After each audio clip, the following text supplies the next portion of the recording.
Chapter 1. We must, by law, keep a record of the innocents we kill. And as I see it, they're all innocents, even the guilty. Everyone is guilty of something, and everyone still harbors a memory of childhood innocence, no matter how many layers of life wrap around it. Humanity is innocent, humanity is guilty, and both states are undeniably true. We must, by law, keep a record. It begins on day one of apprenticeship, but we do not officially call it killing. It's not socially or morally correct to call it such. It is, and has always been, gleaning. Named for the way the poor would trail behind farmers in ancient times, taking the stray stalks of grain left behind. It was the earliest form of charity. A scythe's work is the same. Every child is told from the day he or she is old enough to understand that the scythes provide a crucial service for society. Ours is the closest thing to a sacred mission of the modern world, to a sacred mission the modern world knows. Perhaps that is why we must, by law, keep a record, a public journal, testifying to those who will never die and those who are yet to be born, as to why we human beings do the things we do. We are instructed to write down not just our deeds, but our feelings, because it must be known that we do have feelings remorse, regret, sorrow too great to bear. Because if we didn't feel those things, what monsters would we be? From the Gleaning Journal of H.S. Curie. No dimming of the sun. The scythe arrived late on a cold November afternoon. Citra, at the dining room table, slaving over a particularly difficult algebra problem, shuffling variables unable to solve for x or y, when this new and far pernicious variable entered her life's equation. Guests were frequent at the Terranovas' apartment, so when the doorbell rang, there was no sense of foreboding, no dimming of the sun, no foreshadowing of the arrival of death at their door. Perhaps the universe should have deigned to provide such warnings. But scythes were no more supernatural than tax collectors in the grand scheme of things. They showed up, did their unpleasant business, and were gone. Her mother answered the door. Citra didn't see the visitor, as he was, at first, hidden from her view by the door when it opened. What she saw was how her mother stood there suddenly immobile, as if her veins had solidified within her, as if, were she tipped over, she would fall to the floor and shatter. May I enter, Mrs. Terranova? The visitor's tone of voice gave him away, resonant and inevitable, like the dull toll of an iron bell, confident in the ability of its peal to reach all those who needed reaching. Citra knew, before she even saw, that it was a scythe. My God! A scythe has come to our home. Yes, yes, of course, come in. Citra's mother stepped aside to allow him entry, as if she were the visitor and not the other way around. He stepped over the threshold, his soft slipper-like shoes making no sound on the parquet floor. His multi-layered robe was smooth ivory linen, and although it reached so low as to dust the floor, there was not a spot of dirt on it anywhere. Aside, Citra knew, could choose the color of his or her robe. Every color except for black, for it was considered inappropriate for their job. Black was an absence of light, and scythes were the opposite, luminous and enlightened. They were acknowledged as the very best of humanity, which is why they were chosen for the job. Some scythe robes were bright, some more muted.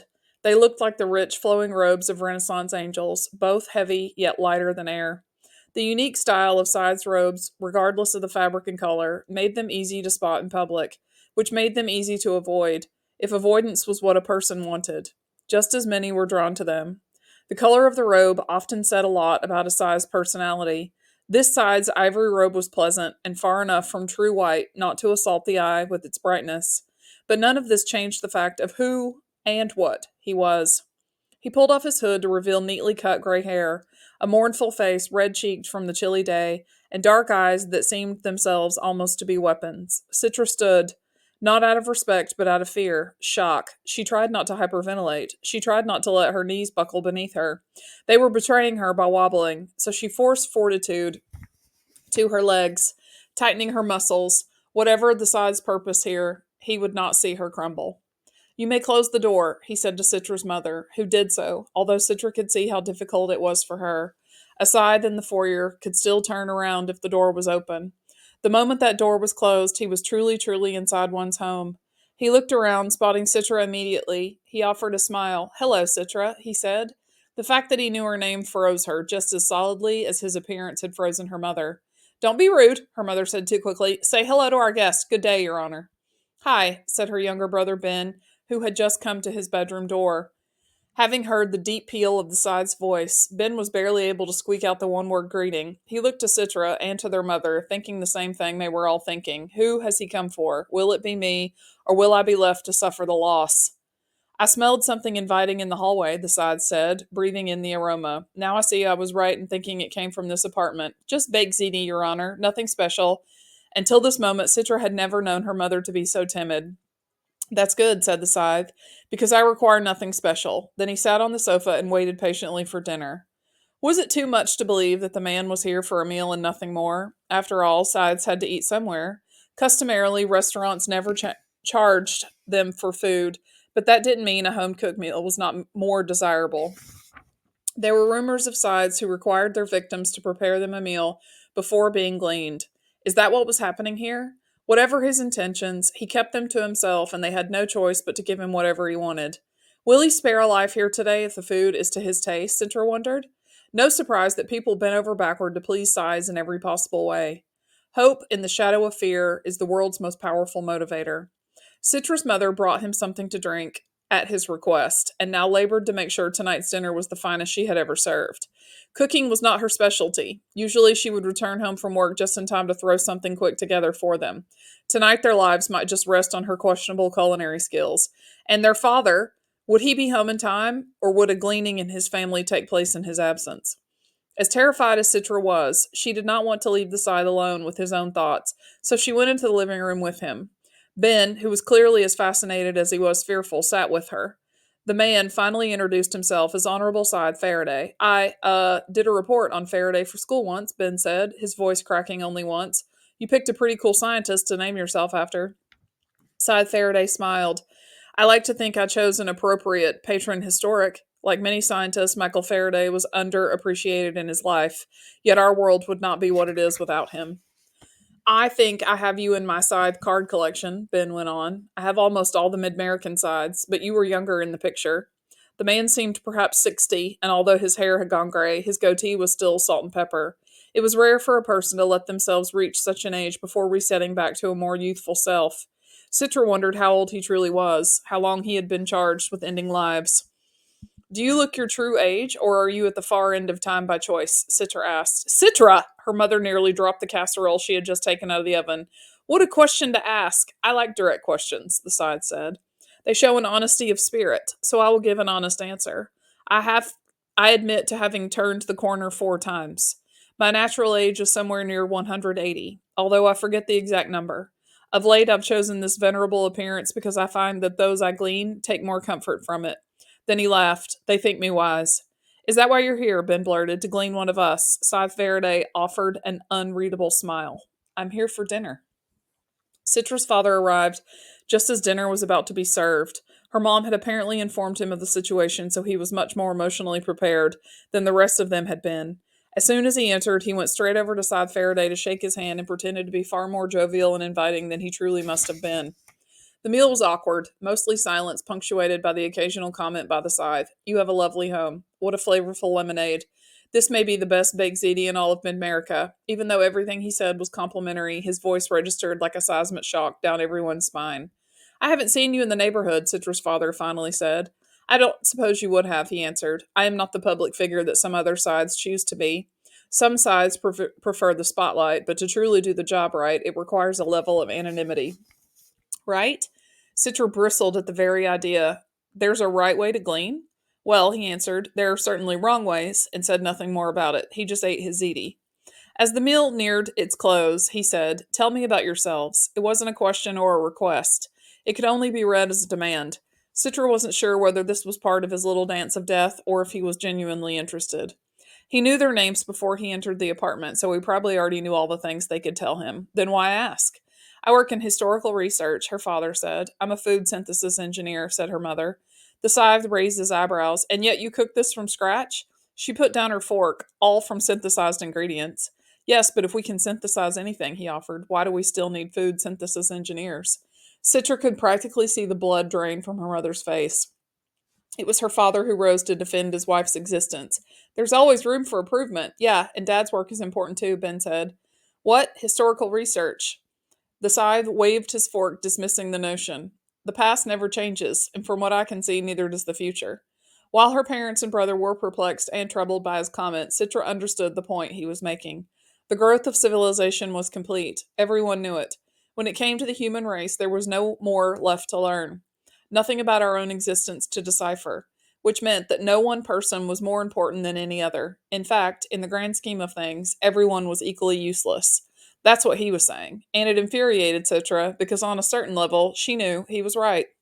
Citra was well known for her temper. It often arrived before reason and left only after the damage was done. Tonight would be no exception. Why are you doing this? If you're here to glean one of us, just get it over with and stop torturing us. Her mother gasped, and her father pushed back his chair as if ready to get up and physically remove her from the room. Citra, what are you doing? Now her mother's voice was quivering. Show respect. No. He's here. He's going to do it, so let him do it. It's not like he hasn't decided. I've heard that Scythes always make up their mind before they enter a home. Isn't that right? The Scythe was unperturbed by her outburst. Some do. Some don't, he said gently. We have our own way of doing things. By now, Ben was crying. Dad put his arm around him, but the boy was inconsolable. Yes, scythes must glean, Faraday said, but we also must eat and sleep and have simple conversation. Sitter grabbed his empty plate away from him. Well, the meal's done, so you can leave. Then her father approached him. He fell to his knees. Her father was actually on his knees to this man. Please, Your Honor, forgive her. I take full responsibility for her behavior. The scythe stood. An apology isn't necessary. It's refreshing to be challenged. You have no idea how tedious it gets. The pandering, the obsequious flattery, the endless parade of sycophants. A slap in the face is bracing. It reminds me that I'm human. Then he went to the kitchen and grabbed the largest, sharpest knife he could find. He swished it back and forth, getting a feel for how it cut through the air. Ben's wails grew, and his father's grip tightened on him. The scythe approached their mother. Citra was ready to hurl herself in front of her to block the blade, but instead of swinging the knife, the man held out his other hand. Kiss my ring. No one was expecting this, least of all Citra. Citra's mother stared at him, shaking her head, not willing to believe it. You're granting me immunity? For your kindness and the meal you served, I grant you 1 year immunity from gleaning. No scythe may touch you. But she hesitated. Grant it to my children instead. Still the scythe held out his ring to her. It was a diamond the size of his knuckle, with a dark core. It was the same ring all scythes wore. I am offering it to you, not them. But Jenny, just do it, insisted their father. And so she did. She knelt and kissed the ring, and her DNA was read and was transmitted to the Scythedom's immunity database. In an instant, the world knew that Jenny Terranova was safe from gleaning for the next 12 months. The Scythe looked to his ring, which now glowed faintly red, indicating that the person before him had immunity from gleaning. He grinned, satisfied, and finally he told them the truth. I'm here to glean your neighbor, Bridget Chadwell, Scythe Faraday informed them, but she was not yet home, and I was hungry. He gently touched Ben on the head, as if delivering some sort of benediction. It seemed to calm him. Then the scythe moved to the door, the knife still in his hand, leaving no question as to the method of their neighbor's gleaning. But before he left, he turned to Citra.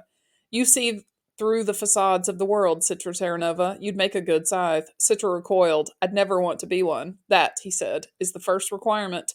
Then he left to kill their neighbor. They didn't speak of it that night. No one spoke of gleanings, as if speaking about it might bring it upon them.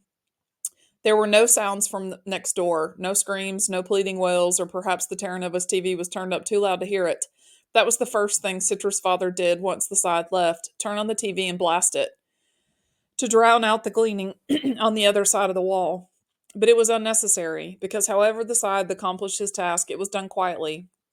Citra found herself straining to hear something, anything.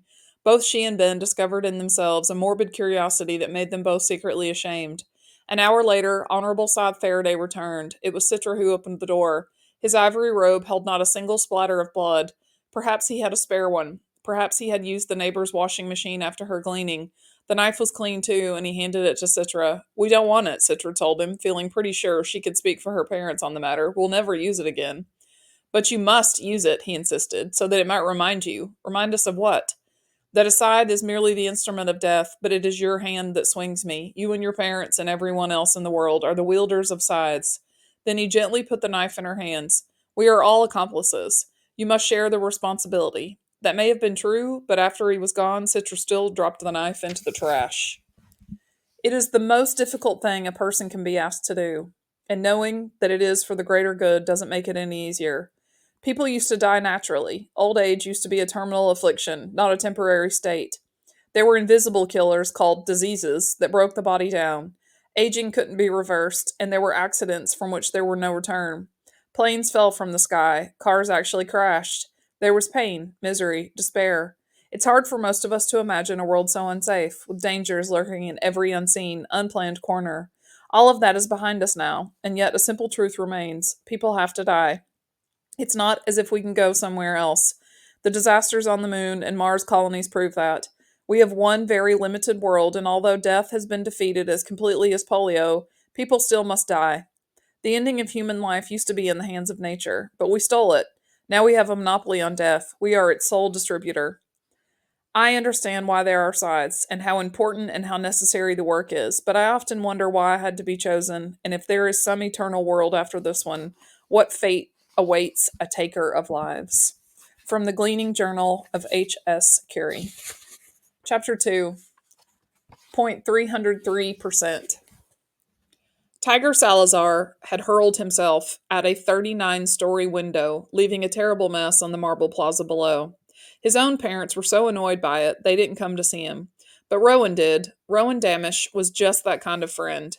He sat by Tiger's bedside in the Revival Center, waiting for him to awake from speed healing. Rowan didn't mind. The Revival Center was quiet, peaceful. It was a nice break from the turmoil of his home, which lately had been filled with more relatives than any human being should be expected to endure. Cousins, second cousins, siblings, half siblings.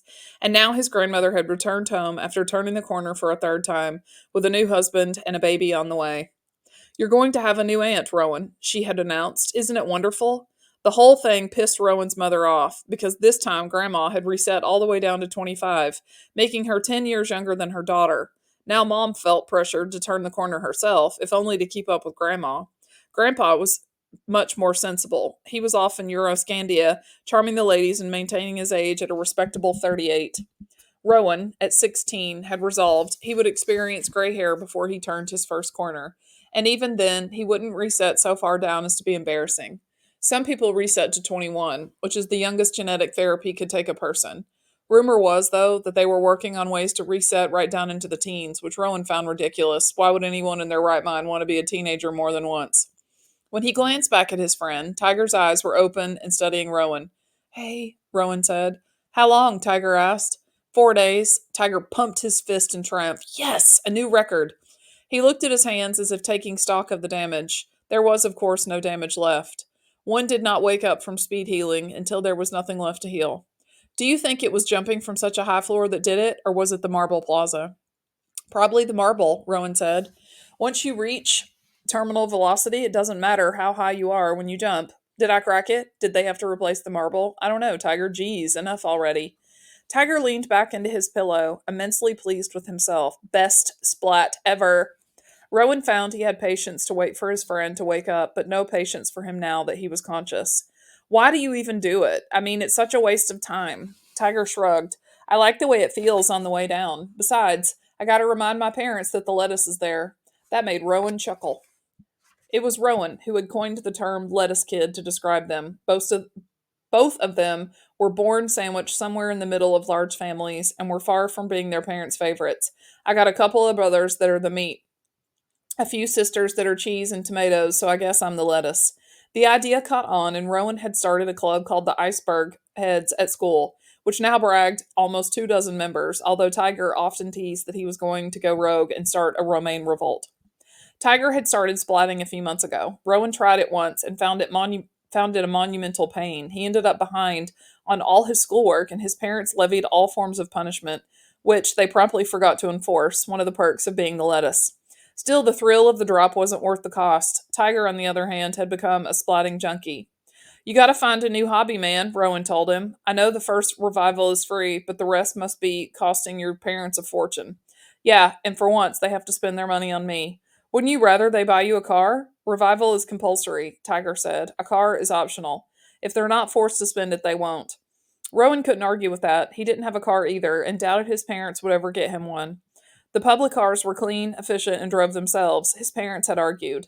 What would be the point in spending good money on something he didn't need? Meanwhile, they threw money in every direction but his. "We're roughage," Tiger said. "If we don't cause a little intestinal distress, no one knows we're there." The following morning, Rowan came face to face with the Scythe. It wasn't unheard of to see a Scythe in his neighborhood. You couldn't help but run into one once in a while, but they didn't often show up in high school. The encounter was Rowan's fault. Punctuality was not his strong point, especially now that he was expected to escort his younger siblings and half siblings to their school before hopping into a public car and hurrying to his. He had just arrived and was heading to the attendant's window when the Scythe came around a corner, his spotless ivory robe flaring behind him. Once, when hiking with his family, Rowan had gone off on his own and had encountered a mountain lion. The tight feeling in his chest now, as well as the weak feeling in his loins, had been exactly the same. Fight or flight, his biology said. But Rowan had done neither. Back then, he had fought those instincts and calmly raised his arms as he had read to do, making himself look larger. It had worked, and the animal bounded away, saving him a trip to the local revival center.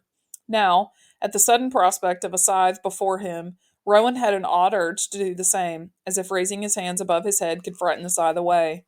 The thought made him involuntarily laugh out loud. The last thing you want to do is laugh at a Scythe. "Could you direct me to the main office?" the man asked.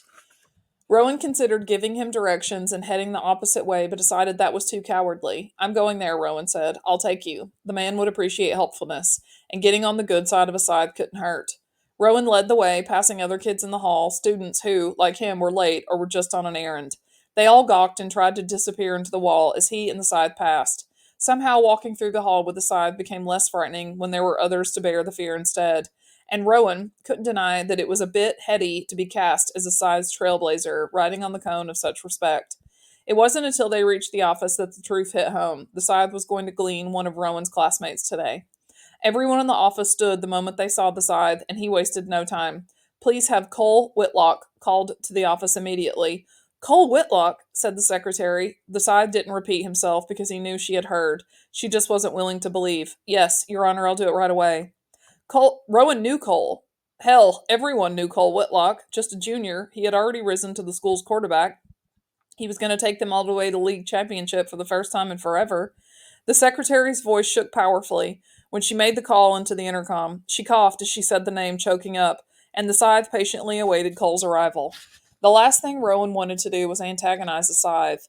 He should have just slunk off to the attendance window, gotten his readmit, and gone to class. But as with the mountain lion, he just had to stand his ground. It was a moment that would change his life. "You're gleaning our star quarterback? I hope you know that." The Scythe's demeanor, so cordial a moment before, took a turn toward Tombstone. "I can't see how it's any of your business." "You're in my school," Rowan said. "I guess that makes it my business." Then self-preservation kicked in, and he strode to the attendance window, just out of the Scythe's line of sight. He handed in his forged tardy note, all the while muttering "stupid, stupid, stupid" under his breath. He was lucky he wasn't born in a time when death was natural, because he probably never survived to adulthood. As he turned to leave the office, he saw a bleak-eyed Cole Whitlock being led into the principal's office by the Scythe. The principal voluntarily ejected himself from his own office, then looked to the staff for an explanation, but only received the teary-eyed shaking of their heads. No one seemed to notice Rowan still lingering there, who cared about the lettuce when the beef was being devoured. He slipped past the principal, who saw him just in time to put a hand on his shoulder. "Son, you don't want to go in there." He was right. Rowan didn't want to go in there, but he went anyway, closing the door behind him. There were two chairs in front of the principal's well-organized desk. The Scythe sat in one, Cole in the other, hunched and sobbing. The Scythe burned Rowan a glare. The mountain lion, thought Rowan. Only this one actually had the power to end a human life. "His parents aren't here," Rowan said. "He should have someone with him. Are you family? Does it matter?" Then Cole raised his hand. "Please don't make Ronald go," he pleaded. "It's Rowan." Cole's expression shot to higher horror, as if the error somehow sealed the deal. "I knew that. I did. I really did." For all his bulk and bravado, Cole Whitlock was just a scared little kid. Is that what everyone became in the end? Rowan supposed only a Scythe could know. Rather than forcing Rowan to leave, the Scythe said, "Grab a chair, then. Make yourself comfortable." As Rowan went around to pull out the principal's desk chair, he wondered if the Scythe was being ironic or sarcastic, or if he didn't even know that making oneself comfortable was impossible in his presence. "You can't do this to me," Cole begged. "My parents will die. They'll just die." "No, they won't," the Scythe corrected. "They'll live on." "Can you at least give him a few minutes to prepare?" Rowan asked. "Are you telling me how to do my job? I'm asking you for some mercy." The Scythe glared at him again, but this time it was somehow different. He wasn't just delivering intimidation, he was extracting something. Something Rowan, studying something in Rowan. I've done this for many years, the scythe said. In my experience, a quick and painless gleaning is the greatest mercy I can show. Then at least give him a reason. Tell him why he has to be him. It's random, Rowan, Cole said. Everyone knows that. It's just freaking random. But there was something in the scythe's eyes that said otherwise, so Rowan pressed. There's more to it, isn't there? The scythe sighed. He didn't have to say anything. He was, after all, a scythe, above the law in every way. He owed no one an explanation, but he chose to give one anyway. Removing old age from the equation, statistics from the age of mortality cite 7% of deaths are being automobile related. Of those, 31% involved the use of alcohol, and of those, 14% were teenagers. Then he tossed Rowan a small calculator from the principal's desk. Figure it out yourself. Rowan took his time crunching the numbers, knowing that every second taken was a second of life he bought for Cole. 0.303%, Rowan finally said. Which means, said the scythe, that about 3 out of every 1,000 souls I glean will fit that profile. 1 out of every 333. Your friend here just got a new car and has a record of drinking to excess. So of the teens who fit that profile, I made a random choice. Cole buried his head in his hands, his tears intensifying. I'm such an idiot. He pressed his palms against his eyes, as if trying to push them deep within his head. So tell me, the scythe said calmly to Rowan, has the explanation eased his gleaning or made the suffering worse? Rowan shrunk a bit in the chair. Enough, said the scythe. It's time. Then he produced from a pocket in his robe a small paddle that was shaped to fit over his hand. It had a cloth back and a shiny metallic palm. Cole, I have chosen for you a shock that will induce cardiac arrest.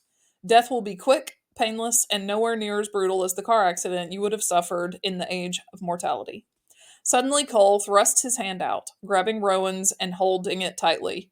Rowan allowed it. He wasn't family. He wasn't even Cole's friend before today. But what was that? What was the saying? Death makes the whole world kin.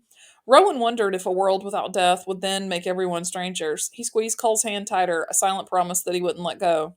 Is there anything you want me to tell people? Rowan asked. A million things, said Cole, but I can't think of any of them. Rowan resolved that he would make up Cole's last words to share with his loved ones, and they would be fine words, comforting ones. Rowan would find a way to make sense of the senseless.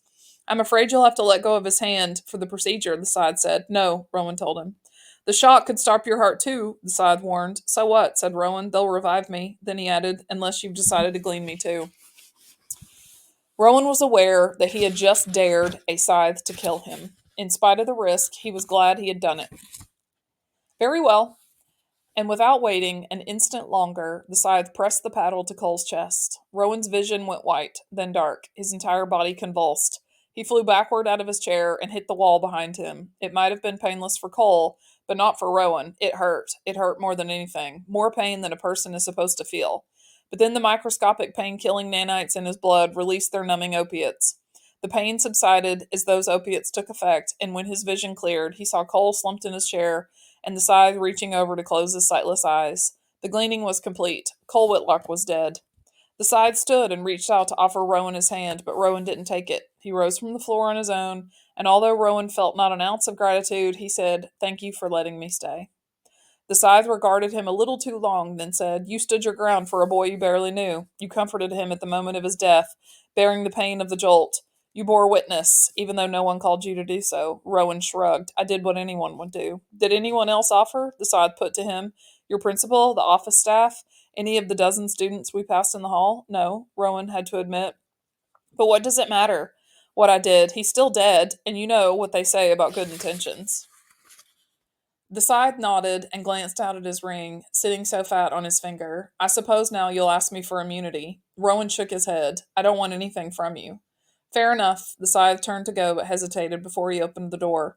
Be warned that you will not receive kindness from anyone but me for what you have done here today, he said.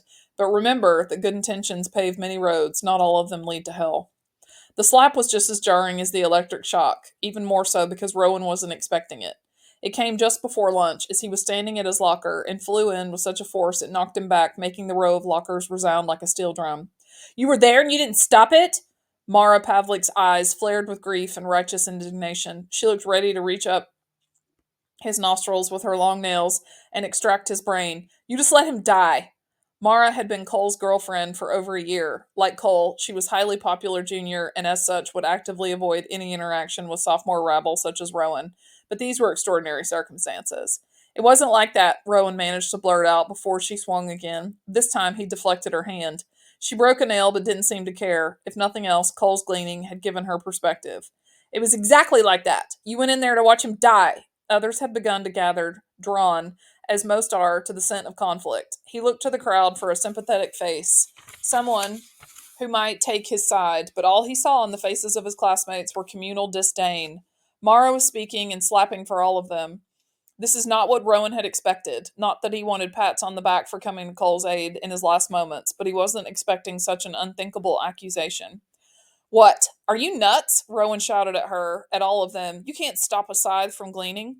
I don't care, she wailed. You could have done something, but all you did was watch. I did do something. I held his hand.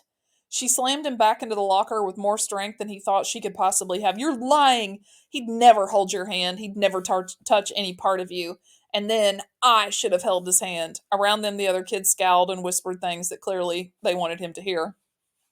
I saw him walking in the hall with the Scythe like they were best buddies. They came into school together this morning. I heard he gave the Scythe Cole's name. Someone told me he actually helped. He stormed to the obnoxious kid who made the last accusation, Ralphie something or other. Heard from who? No one else was in the room, you moron. But it didn't matter. Rumors adhered to no logic but their own. Don't you get it? I didn't help the Scythe. I helped Cole, Rowan insisted. Yeah, helped him into the grave, someone said, and everyone else grumbled in agreement. It was no use. He had been tried and convicted, and the more he denied it, the more convinced they'd be of his guilt. They didn't need his act of courage. What they needed was someone to blame, someone to hate. They couldn't take their wrath out on the Scythe, but Rowan Damisch was the perfect candidate.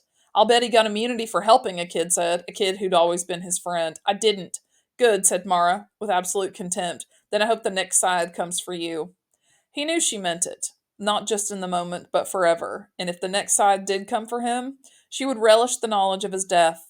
It was a darkly sobering thought that there were now people in the world who actively wished him dead. It was one thing not to be noticed. It was something else entirely to be the repository of an entire school's enmity. Only then did the Scythe's warning come back to him, that he would receive no kindness for what he had done for Cole. The man had been right, and he hated the Scythe for it, just as the others hated Rowan.